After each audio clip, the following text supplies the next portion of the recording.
Action. Yes, we are live.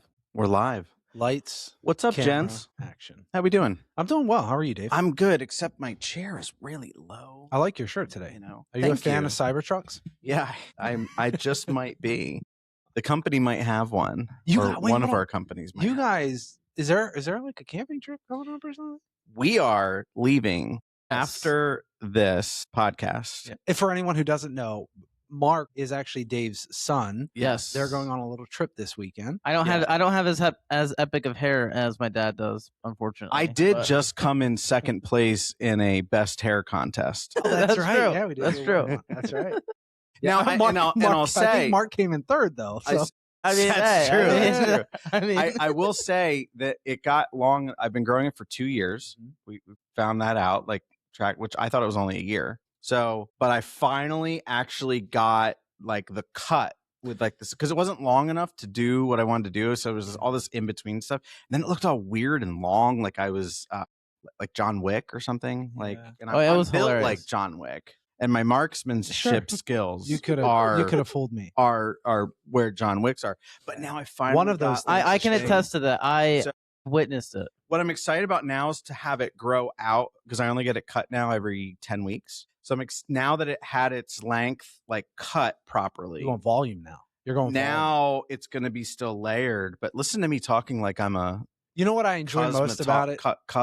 Cosmetologist. Yes. Yeah. What you know do what? You know what I love most about your hair is that you left all the grays. Like you took, Yeah. you focused on making your hair as good as it can be, and for you to self-reflect and realize that your hair is best when there's some salt and pepper added. I Mhm. appreciate that about you. So do you know who I learned that from?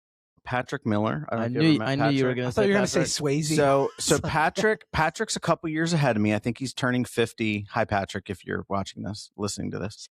But Patrick, I've had multiple conversations with him about his hair. He has, in my opinion, the best male hair that I've seen. Aside from me, Uh, this was before aside you from met. you. So, but his gray, I watched him gray Wow. over a couple of years, and he owned it. And I was like, you know what? I hope mine grows in like that, where it's kind of like, so You're doing yeah. good. You're doing good. yeah. And I think if it goes total gray over the next 10 years or whatever, I think I'm good. Yeah, you have the hair for it. You know. Yeah. I hope it stays. I've definitely lost a little bit, like because I used to have a little like a widow's peak in the front. Yeah, Don't that's even talk gone. about losing your hair. No, I understand. I understand. I'm not complaining. And I'm 21. Like, Yeah. what the heck is up with Yeah, that? How does you probably have a bald haircut in your future. You are No. probably. I'll do this all day before I do. I go could bald. Yeah, I could see Mark doing the bald look, but having a tattoo of a hairline. Oh, there you Oh, go. just an Yeah. That outline. would be sick. Yeah. So All right. I think to finish this up. Yeah. I think that you could. I think a lot of people they have to change the whole thing. Like Mhm. they have to change the glasses, the look. But I think you have what will be a very good bald head look. don't even like. So- Don't even talk like. Mark, don't that even was speak it. definitely a Okay. compliment. That was a compliment. No, It was. I think I'm glad. I'm thankful for You that. don't have like an ugly head. Well, of course, Like yeah. some people have a really gross head, It's Yeah. true. and True. You don't have a Yeah. gross head. you don't have a gross I head. appreciate Good that, guys. start. I appreciate that. Congratulations. All right, let's get So into the let's- stuff. that Yes, people, that thanks, people thanks, care Manny. about. So I over the past 20 days have begun experimenting with using AI to be my accountability coach, including business. And I'm not affiliated in any way with this app called Forfeit, but I want to talk about that today because I have probably had 15 assistants working with me in some capacity over the past 25 years. And what this app is doing for me now is what I've always wanted that assistant to do. And I remember I was talking with my friend Diane many, many years ago. Diane and Chuck Boyd are friends of ours, and Brandon, Chuck and Diane too, actually. Yeah. But I was talking to Diane Boyd one time, and just we were just shooting the breeze at dinner or whatever. We went out for a date night with our spouses and stuff. And I was talking about my frustrations with assistants because it's hard to find an assistant that will have the kahunas to keep a CEO who's very headstrong, type A personality, driven. It's hard to find an assistant that has the kahunas to keep that person accountable the way that they want. Well, especially with someone as bold and in your face as you are. Not in a bad way. You're not in your face bad. But most CEOs are. Yeah. That's just an automatic kind of. But your dialect is very direct. Yeah. It's, which I didn't know, but learned over the years. Yeah. Yeah. You've got to know your heart. Yeah. Before having a conversation, because I know who you are. Sure. So when you talk to me directly, it's like, no, these are the points that he's trying to get across. He wants to say them clearly so that you don't miss a piece. There's no offense meant in what he's saying. Right. And I think most CEOs would resonate with that, right? What I love, and CEOs will agree with this too, what I love is when people are super direct communicators with me. Like, just tell me what you hate. Tell me what you love. Like, just say it. Earlier this morning, we were having a meeting, and this is something, again, this will resonate with CEOs because it's a frustration. But after you're in that role for a long time, you start to understand the psychology of people. And we have a younger person that works here, and we were having a meeting, and I said, hey, could you do this task between now and next Friday? Immediately. Oh, yeah. And then I thought about what I just asked this person. I was like, well, hold on a second. So then I said, would it be better for so-and-so to do this task instead? And then the response immediately was, yeah, that would probably be better because I have a lot on my plate. Relief. But that's my point. So 20 years ago, I would have said to that person, do this. And then the ball would have been dropped on that or something else because they're too overwhelmed. And they wouldn't have come to me and explained why. So this bold, accountability. So we have some things that I'm trying to build inside of this Jesus Chat app that we have, jesuschat.com, or look up Jesus Chat on Apple. It's a great, really in-depth AI powered. It's an AI first Bible study application or app. It's really great. Yeah. So anyway, and it's growing and everything. But so inside of that, one of the things that I wanted to build in was this accountability thing. And it's really hard to do this because the way you have to have it remember things in a certain way. And then it can sound fake. Every time it talks to you now, it's mentioning every single one of the memories. Not very human-like and all this. So I was in Claude or ChatGPT, whatever the heck, Grok, whatever usually Grok is what I'm using to find new apps because I like how it pulls directly from X. And so for that specific type of thing. And I was like, look, I have got to get my shit together. Excuse the French. I am 47. I'm approaching my 50s. I do not want to go into my 50s not having my shit together in all 5 areas of life. And we have this thing called 5K Life that I haven't launched yet. But so the first one is kingdom. That's your spiritual relationship. We've got very close friends that are, Muslim. We have friends that are atheist, whatever. So I'm a Christian. But for me, that means I'm in the Word every day, that I'm praying every day. That's what I want for my life. And that kingdom brings value to all of the other 4 areas of life. So the second one is kinship. So kinship is your relationship with your spouse, your relationship with your friends, your relationship with your family. And an example, I'm just being transparent.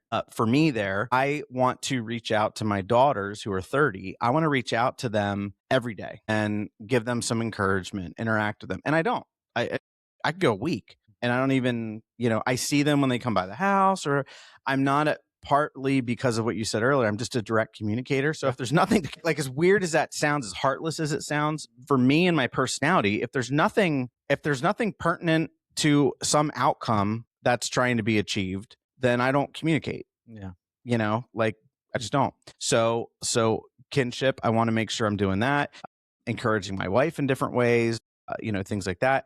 I have friends that I do not proactively communicate with, and I could go 6 months without talking to them, which for me, it doesn't bother me. But I've talked to people before who were like, yeah, but you haven't reached out to me for blah, blah, blah, blah, blah.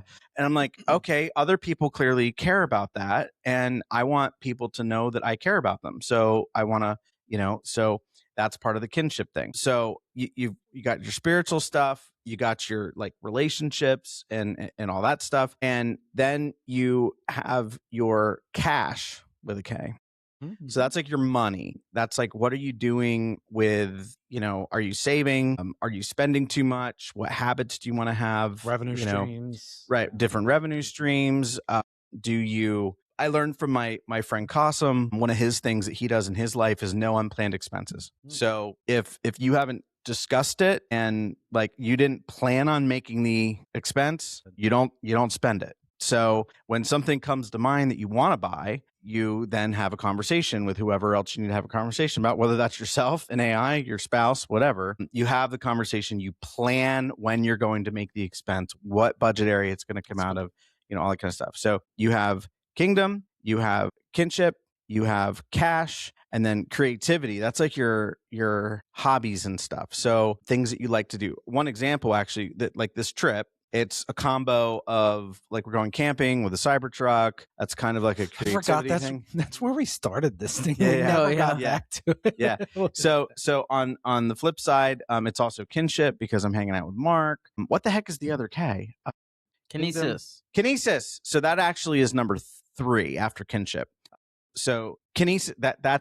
Kinesiology is the like study of movement and health and stuff. So kinesis, so that is, what are you doing in terms of moving your body, exercising in some way, and then also what you eat, whether that for Physical you is well-being. Yeah, it's like your physical well-being. So those 5 areas that's kind of borrowed or modified from Zig Ziglar's 7. I just wanted to simplify it to 5. So everything can really fit into those 5 categories. So I have these goals in each category, but I'm always either like, if you think of that like a wheel, again, that's a Zig Ziglar wheel of life thing from his books, but God rest his soul, great guy. I got to see him once live, which was really, really, really cool. Jealous. Watch a Zig Ziglar YouTube video about the pump. Is that his real name? He does this pump thing.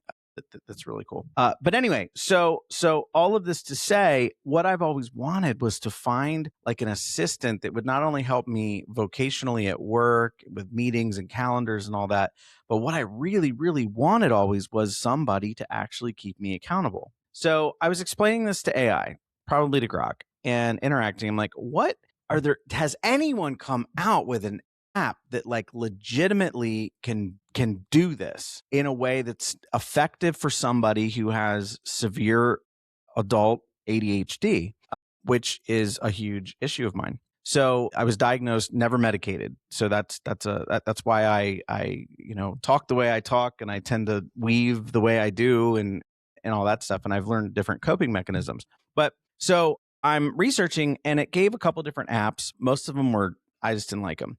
But I went in, and there was this one called Forfeit. And what Forfeit was designed to do, I'm not even using it. Like that's 10% of what I'm using it for. And I think it'll be really beneficial for folks to try this app out. So it's $12 a month, and it's powered. It's an AI. What it's meant to do is, at its simplest form, like Manny, if you had a goal that you wanted to do, well, I'll just tell you, one of mine is I want to do 20 push-ups every single morning. I could lie and just say I just did my 20 push-ups. But no, what Forfeit does is it allows you to set up how you're going to be accountable. Now, remember, I am a driven gas pedal, quick start, right? Yep.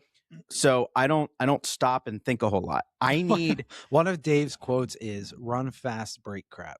Yes, right. That Move fast and break things, which is borrowed from Mark Zuckerberg. The Facebook motto. But yeah, so and I mean that. I want, because I hate when people sit around for 3 meetings and think about things. Like, just freaking, you're not going to know where you're at until you get there. Like, you can visualize where it's going to be, but you don't know all the problems, all the challenges, all the little things that are going to come up. So just hit the freaking gas pedal. Just go. Now, you need people on your team that'll slow you down as well. But so what you can do in this app, Forfeit, which again, I am not affiliated in any way, shape, or form. They have no idea I'm even talking about this right now. I have interacted with them and told them that their app is one of the most incredible things I've ever used. Cool. And I'm on day 15. So understand, I'm not on like month 6. So, but I'll explain why I think in month 6, I'm still going to be sitting here saying the same thing. So I start interacting with this app, and at its basic thing, it's like, okay, if I want to do these push-ups, okay, and there's a book called Atomic Habits that talks about habit stacking. So I've done some areas of my life, mostly in business though, where I've stacked these habits. So the way it's working for me right now is I want to do these 20 push-ups every morning. Like just that's one of the things, one of many things on a huge list that I have. So the rule is that I have to actually upload a video of me doing 20 push-ups. And if it doesn't get a video of me doing the 20 push-ups, it takes money out of my bank account. So that one's a $5 fee. So if I don't text, I think by 9 a.m. or 10 a.m. or something, if I don't text it, and it's texting with your or the app, but you can actually text just like your iMessages or whatever. That's another thing that makes it super powerful is you don't have to go into an app. That's nice. And it proactively texts you.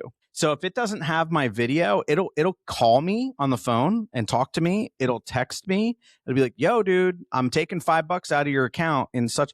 And if I respond and be like, you know what, I need to pause it today, it goes, nope. So true story. One of the other things I have is it texts Manny. So the biggest pet peeve I have in my life is when people tell me they're going to do something and they don't do it. I hate it. Like it makes I feel disrespected. Yeah. I feel ignored.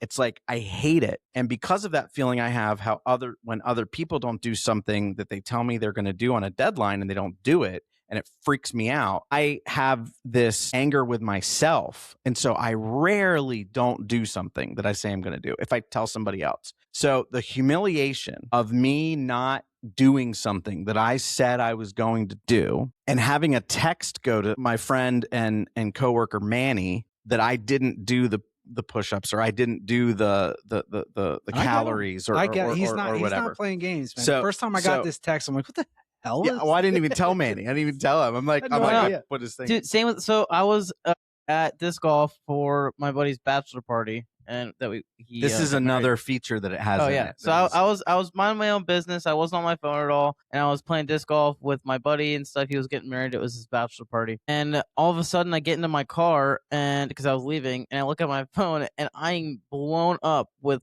probably 20 messages from him and this random number that I don't know. And it's like freaking me out because it's talking about like taking money out of accounts.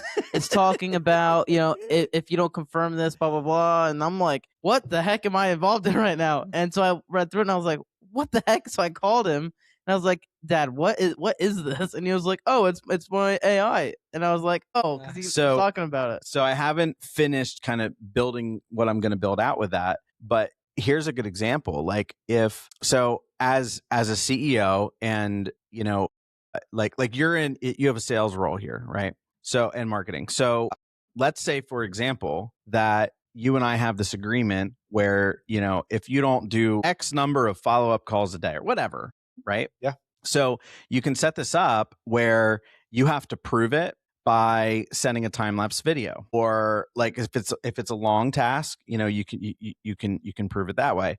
Or, sometimes it can just be like you text, yes, I did that, and if you don't have integrity enough then why would you be using an accountability app? Sure. You know what I mean? Like so for me though, I don't want to allow myself any way to get out of it. Right. Mm-hmm. So what you can do though, is you can pull other people into a text and add forfeit, which they call it Overlord. That's what it calls itself. I have it named. I didn't like that. I didn't like that. So I had it changed to forfeit because I actually think forfeit's kind of a cool AI name.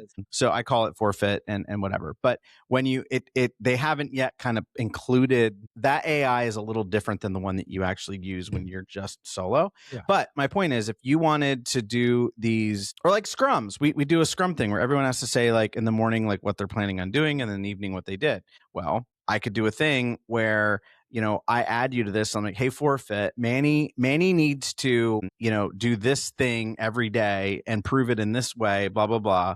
And then what it does is it texts, it calls, it reminds. And I'd have to submit pictures of my beginning of the day scrum and end of the day completion. Yes. That's cool. Or you get $5 taken out of your account. And out of my paycheck. Or whatever. Yeah. And again, you have to you have to agree to it. It can't like just take money out of your account. But, sure. So anyway, my whole point with this is that might be a good model for payroll. It's huge. I'm just saying. It's huge. Because that's what I'm saying about like this app. it just changed my whole life. Not only that, what I did with it that I think made it even better is I said, listen, you are to be a combination, your personality, the way you think, the way you decide to do things. I want it to be a personality of Tony Robbins with Wendy Rhodes, which is the behavioral performance psychiatrist or psychologist, I don't know which one, in the TV show Billions. She's a character, but her job is to meet with these high performing salespeople that are like stockbrokers and figure out, like how to get them to do these $1 billion deals and stuff, and how to deal with the stress of dealing with billions of dollars at a time and all those things. And the third one is the psychiatrist from Canada who is all over YouTube. I forget his name. I'll think of it, and it's literally right there. Anyway, so there are these three people that because I've gone to performance psychologists before, and I've learned a lot about myself, but this is a zillion times better. There's a level of accountability that Well, can't come from that, because the human capabilities wouldn't allow you to do that. I mean, maybe one person holding one person accountable, maybe. Yeah. But like outside of that, you have to find an ulterior method to do it for yourself. So let me give you an example, because this blew my mind because I had it do that. So I definitely have an eating issue. Like I eat too much. So, but I don't eat at all during the day. Like you'll almost never, unless like there's a lunch ordered or something, I don't eat during the day. So how do you eat 0 calories all day long? No, I don't get hungry. Like I'm not hungry right now, and I haven't eaten anything today. I have a bunch of coffee with 10 calorie creamer in each one. So that's what sustains me. And I'm like, why is it I can sit in front of my computer all day, but when I go home and I sit in front of the TV to kind of chill, I'll freaking eat bags of chips. I'm like, going to town. Now I eat like the Quest protein chips, but I'm not joking. Prior to this, I'd go grab 4 or 5 freaking bags of Quest chips and just sit there and eat them all. Like, so even though I tend to eat healthy when I eat, I don't eat a lot of junk. I eat way too much. Well, rule of thumm is always moderation too. Yeah. You know what I mean? Yeah, so like you can eat the worst stuff in the world, but as long as you don't eat a crap ton. So I'm like talking to this thing. I'm like, what? Why? And it's like, oh, well, you should take this personality test. I'm like, oh, I love personality tests. Wait. The app recommended a personality test? That is sick. Yeah. So I'm like, well, can you give it to me? Yeah. Let me ask you a couple questions. It's native to the app. I'm like, oh, wow. No. It just because I told it to be like Tony Robbins, Wendy Rhodes, and the other guy, I can't think of his name. But so I'm like interacting with this thing. I bet you, I'm not exaggerating. I bet you I talk to this thing 30 minutes a day now. So here's what it did. It's like, so you have, can I confirm what kind of ADD you have? I'm like, yeah. So, and it's very clear that it's not clinical. It's just, it's asking the same types of questions that you would be asked if you went to a thing, but it's not like, obviously it's not a medical. I think the knowledge is better than what I would get. It's definitely no insult to the guy that did my behavioral performance psychology stuff before, but like this is light years ahead of that because it has his knowledge and everyone in the world. Yeah. So what's so crazy about this is I'm talking to it, and it helps me to figure out what's actually going on in my brain, and it's labeling them. It's, well, we call this behavior this and that and the other thing. So to kind of summarize what I learned, and this is just crazy because there's a lot of founders out there that have ADD, especially in my age group, late 40s. That's kind of when that started, and I think it has a lot to do with vaccinations, and I think there's a lot of, but that's a whole nother topic for another day. That's probably not appropriate for BGS. But so it says you have people that have ADD, and what the type or whatever that it thinks I have lower dopamine excretion levels. So we don't produce dopamine while we're like going throughout our day unless we're being constantly stimulated, number one. The other thing is our brains do not process this. This was huge for me because I said I was coming home from church, and our pastor almost always opens up with a joke.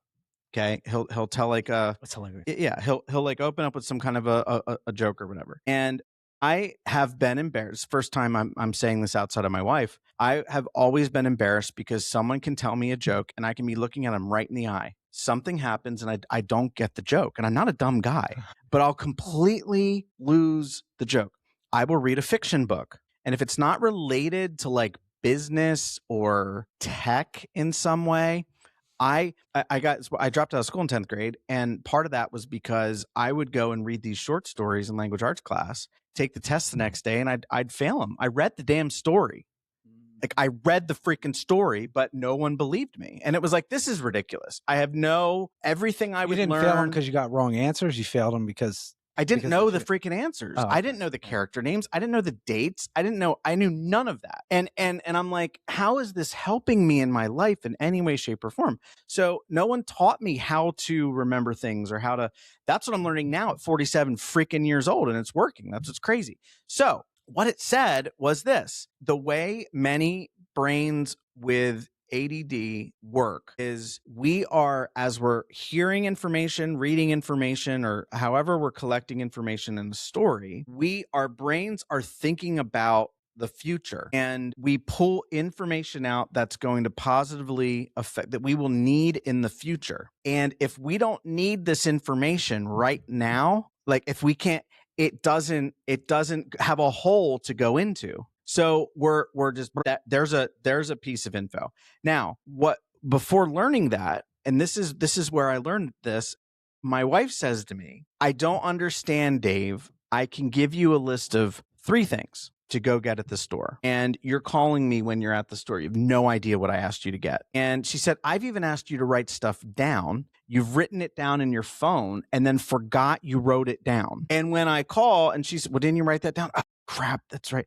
It's not intentional in any way, shape, or form. It literally it doesn't exist in my brain. And so you feel like you have a learning disability. Like, you really do, but you're like, "I don't get it. I'm smart." She says to me, "You will forget that, but you can explain Google's algorithm after reading a book. You can read a book about Elon Musk and tell me every single thing about his entire life. How can you possibly read these complex business books or books on finance or whatever, and you can explain it, but you can't remember a joke?" In the car, I confessed to her. I said, "Jody, I'm embarrassed. I fake laugh. I literally fake laugh every time he does a joke because I never have any idea what he'll say the punchline. I have no idea why it's funny because I completely missed the beginning. I heard like the first sentence and then the last part, and I can't connect why it's funny. And it's embarrassing. So this is teaching me all these different things. So I've always been a fingernail chewer. Why? I don't know. Why can I not kick this habit of and I have kicked it, but for years, why can I not kick this habit? What is happening? What's happening is when my brain isn't getting fed something that is creating dopamine. For me, what creates dopamine is future growth in every area of my life. That's what I get excited about. I want to learn how to be a better husband. I want to learn how to be a better dad. I'm always wanting to be better. I want to grow and grow and grow and grow and grow in my knowledge and wisdom and all these things, because that's how I see success in life. So I want to be better tomorrow than I am today. I want to have more money tomorrow than I have today. I want my clients to be happier tomorrow than they are today. I want more leads tomorrow than we get today. Like, everything is always, for me, it's up and to the right. So if something isn't coming into my world that's going to help that to happen, I'm out. My brain, it's not conscious. It's subconscious. It just checks the heck out. So it needs to be, but yet I need downtime, right? But what happens when I'm having that downtime, the reason I can sit in my office over here and not eat all day is because my brain is constantly thinking and figuring out. Attached to something. It's being yes, whatever show I'm watching to get my brain to just chill, or I can't go to sleep at night. Like without, I have to either work really, really late, right up until I go to bed, to the point where I'm dozing off and my brain just doesn't have anything left. But if I go to bed at like 9:00 and I don't have anything on TV, there's no fan blowing or whatever, like I have to have a bunch of like things happening for me to be calm. And some people think I'm crazy, but what it says, it was like, get a fidget ring. Okay. So now I have this ring, and it's an anxiety ring. There's a thing around the outside that spins. Okay. I have not one time even put my fingernails in my mouth at all since I've had this. And like the other day, I had no idea I was doing it. We were at a funeral yesterday morning. Okay. And I had my arm around my wife while we were sitting in the pew. Okay. And I'm just sitting there listening to the stuff. And Mark or Matt is Mark's brother. Matt is like, bumps my hand. Like, "Dad, like, stop." I'm like, what? He's like, dude, that ring. Does I it was make a si- noise or anything? I It's was just just you. I doing was it. just I was Yeah, just put it up sitting to the there. microphone. Okay, yeah. You can see So you hear I'm little just ball sitting bearings there, in there. Yeah. and now when I drive in the car, it's constant. It's Yeah. constant. But like, so Better what, than putting your fingers in your mouth. right? Better than that. Better than eating. Yeah, true. Yeah. Like I don't. So and then it was telling me it's like chew ice. Like get because there's a muscle apparently in your mouth that when you're chewing it releases dopamine. It's like if you chew gum, you're gonna satisfy your stomach. Flick the ring and chew on some ice, or eat pickles, or like it's just giving me all this great advice, but keeping me accountable, and it can keep your team accountable, which is kind of the whole point of this. So the app is called Forfeit. It like I have to. Another good example. I talked about reading, so I'm going to read scripture every day. So months and months ago, I'm like, all right, I'm going to do a 90-day front to back Bible reading plan. It was one of my goals. So I wanted to read the Bible in 90 days, and there's a plan inside the Jesus Chat, inside the Bible app, etc., where you can do this. And the problem is that a lot of the translations of the Bible are very confusing for a brain like mine because of the language, the way it's worded. So I'm like, all right, I want to read the Message version with audio, and I set the thing at 10 minutes a day. Just that way, if I don't have 45 minutes or an hour to read, I can 10 is okay. Or at least being held accountable for those 10. But what I find is, if I would say I'm going to do one push-up as my goal, I'm never going to do one. And I'm an overachiever. So if I get into it, I'll crush it. It's starting the goal that Sure. is the problem for me. So I'll end it with this. But so what I did in Forfeit is I said, I have to explain what I read in my own words. And I want you to give me some feedback on how, with my personality type and all that, I can actually, like apply this to my life. And so I can't just say I read it. If I did, it's going to say, oh, what did you read? Yeah, right. And what did that mean to you? And all the stuff. But so it did a Colby test, it did Strengths Finder, and some other ones I don't even understand. But now it has that saved. And so, yeah, it's been really cool. I'm curious. I think that's great. Like accountability is very important. Now, when it comes to CEOs and holding their teams accountable, this is a great app for that. But I think there has to be like what are the KPIs, I guess is what I'm asking. There has to be, we have to attribute a numerical value to every single thing that the team is doing. So talk to that a little bit, because that was a new concept for me coming into Like this SMART team. goals. It's like, what are you going to do in the next week? Oh, I'm going to do this, this, this, and this. And then to have you look at me and be like, no. Don't tell me you're going to make calls. Tell me Right. how many calls you're going to make. Yeah. Don't tell me you're going to follow up with all of the proposals that you have out right now. Tell me how many proposals are out there. What are the values of those proposals? And then start developing like what the priority list is, those types of things. So how can you encourage teams to place numerical values on things that maybe they haven't before? Does that apply to everything? Yeah. So I don't remember where I read this, but this isn't mine, but there's something called SMART goals. Yeah. So every goal that's set in an organization should be a SMART goal. So the first is specific. So it has to be really clear and well defined. So I'm going to make calls this week. Okay. Well, to your point, exactly how many are you going to make? So it's kind of a what, who, and why. So, what is it that you're actually doing? Why are you, like, you really need to understand why you're doing it, because again, I could go to somebody new and say, make calls, but what does that mean? Yeah, right. Who am I calling? Why, all that kind of stuff. So then they have to, the M in SMART is measurable. So you have to come up with a way to actually measure something. So, and this is a CEO's job, in my view, to do this in an organization. So we came up with something called Apex. We created this. We needed a way when you're doing. Sometimes goals are not easily measurable, so you have to create an algorithm to measure them. So one example with that is search terms in Google Ads. So our Google Ads team, who handles all of our paid ads stuff for our clients, there's something called the search terms report. So when you bid on a keyword in Google Ads, let's say I'm bidding on the phrase home value. I want an ad to come up with somebody types in home value in Google.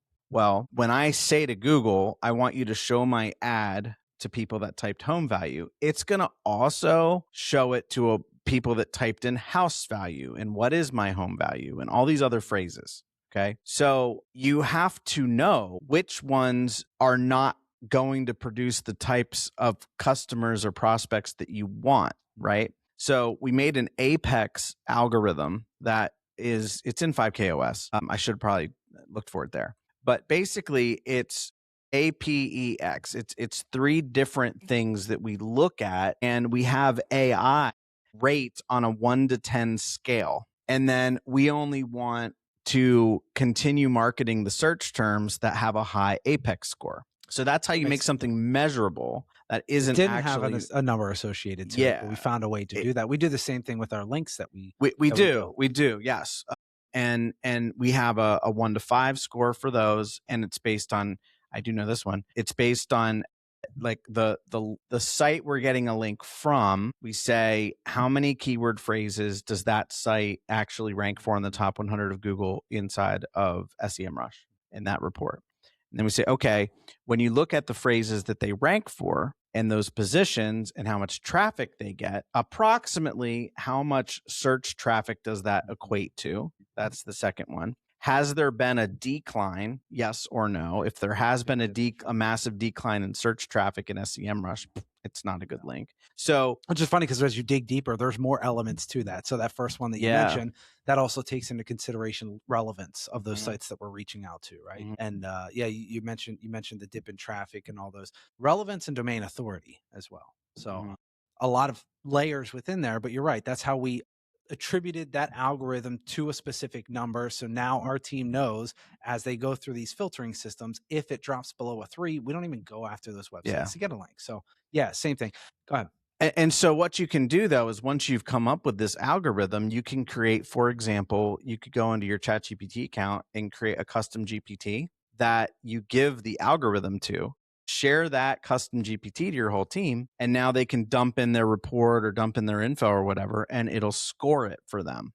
So that's a way that you can say, if you don't want to spend the $12 a month on this app, you can do that in ChatGPT. And the really cool thing is if you have an iPhone, sorry for Android users, you're cut out of this one.